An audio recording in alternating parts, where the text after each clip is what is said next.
Hi there, little one. I'm Cozy Bear. Tonight, in a meadow wrapped in fog, two tiny lights are about to discover that even the smallest glow can change everything. Settle in, little dreamer. Here we go. There are some nights when the fog comes in so thick that the meadow disappears, not slowly, all at once. One moment, stars, the next, nothing. Just gray, soft, moving clouds settled low to the ground, muffling every sound, swallowing every shape, turning the familiar world into something new and unmapped. This was one of those nights, and in the middle of it all, somewhere between the tall grass and the old stone wall at the meadow's edge, two fireflies sat very still on a blade of grass, wing to wing, looking out at the gray. Their names were Pip and Rue. Pip was older by exactly one summer. He glowed yellow-green, the color of new leaves.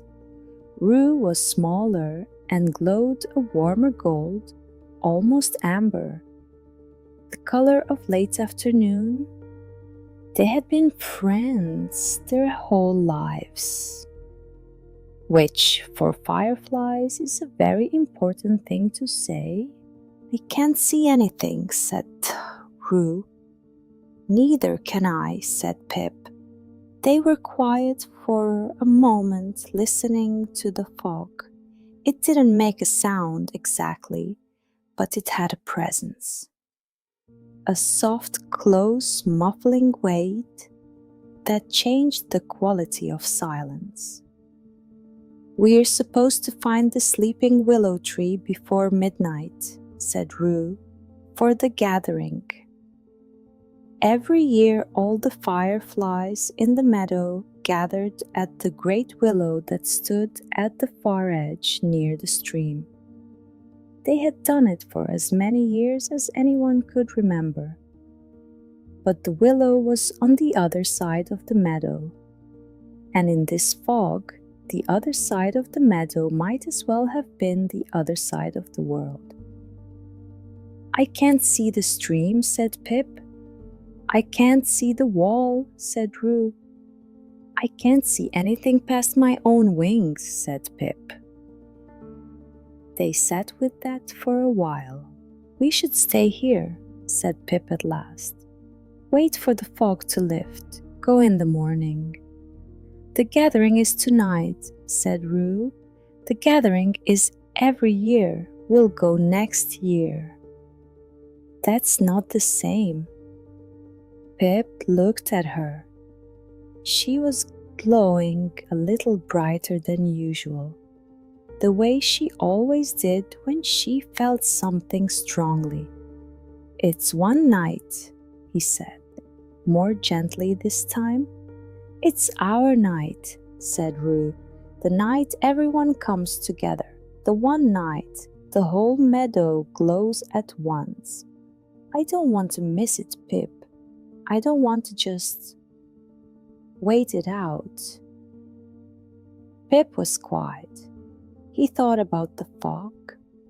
He thought about the gathering. He thought about Rue, who was smaller than him, but had never once asked to stay behind.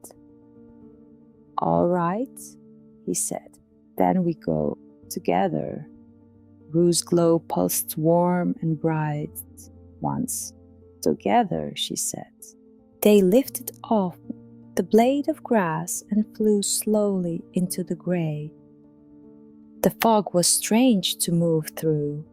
Not wet exactly, not cold, just close, like flying through a very gentle held breath. Pip glowed. Rue glowed. And the fog did something they hadn't expected. It caught their light, not the way open air does, where light travels far and then disappears.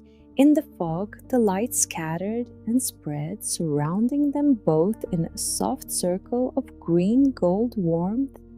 They could see each other perfectly. They could see the grass below. They could see perhaps 3 wing beats ahead, not far, but enough. "Oh," said Rue softly, "we make our own light." "We always did," said Pip. "The fog just makes it visible." They flew slowly. There was no rushing. The fog wouldn't allow it. Every 3 wing beats, a new small world appeared in front of them. A blade of grass, a sleeping flower, a spider's web hung with tiny water drops that caught their light and held it like 1,000 miniature lanterns. "I've never seen the meadow like this," said Rue. "Neither have I." "It's strange, but also beautiful," said Pip. "I know." A moth drifted past, enormous in the fog, moving in that unhurried velvet way moths have.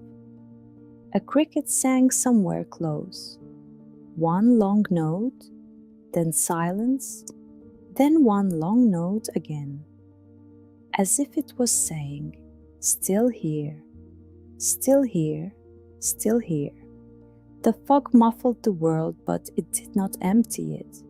If anything, it made every sound, every shape, every small discovery feel more immediate, more real, just for them, just for now.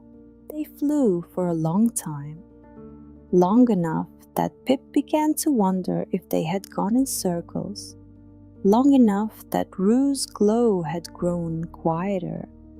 Not dim exactly, but inward, the way a flame goes when it is thinking.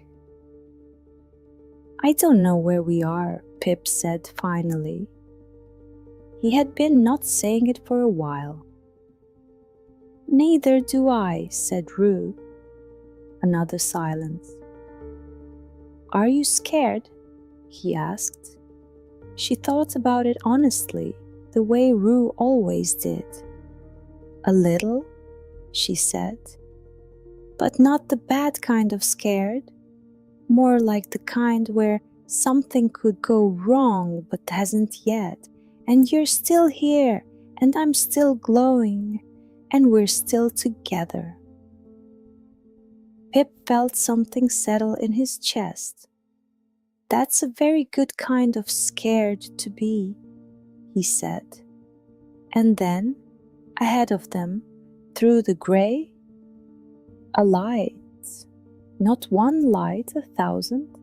The willow tree appeared from the fog like a dream arriving slowly. First, just the light, a warm, pulsing gold-green glow spreading through the grey. Then shapes, other fireflies, dozens of them, moving in slow, spiraling paths around and through the long trailing branches of the old willow.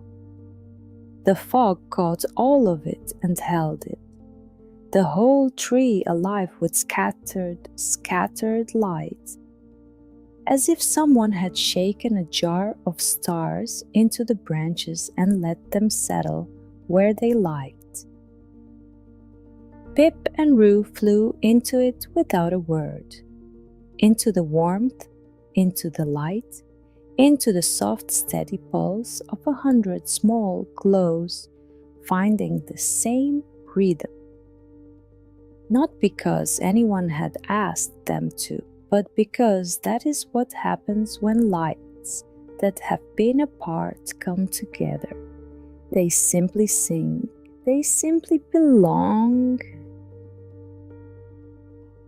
In the middle of it all and turned very slowly in a circle.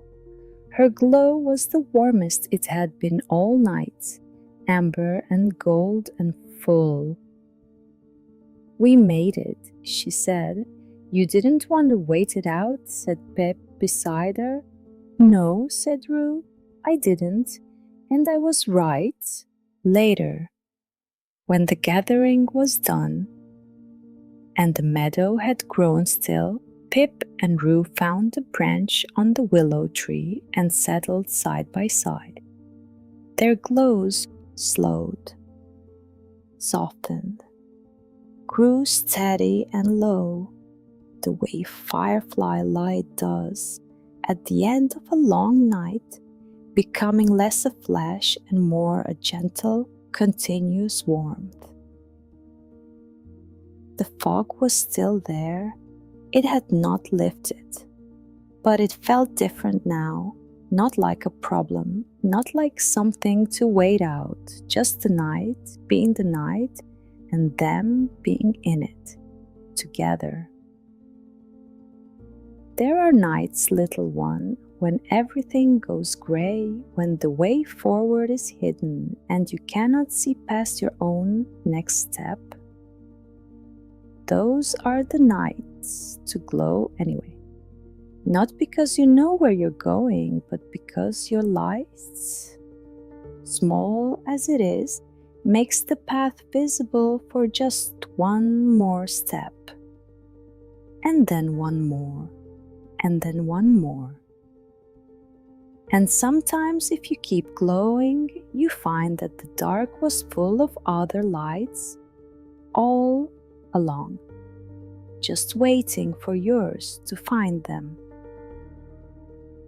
Glow on, little one, even in the fog, especially in the fog. Good night, little dreamer. Sweet, sweet dreams. And that little one was tonight's story. Cozy Bear hopes you have the most wonderful magical dreams tonight. See you next time. Good night.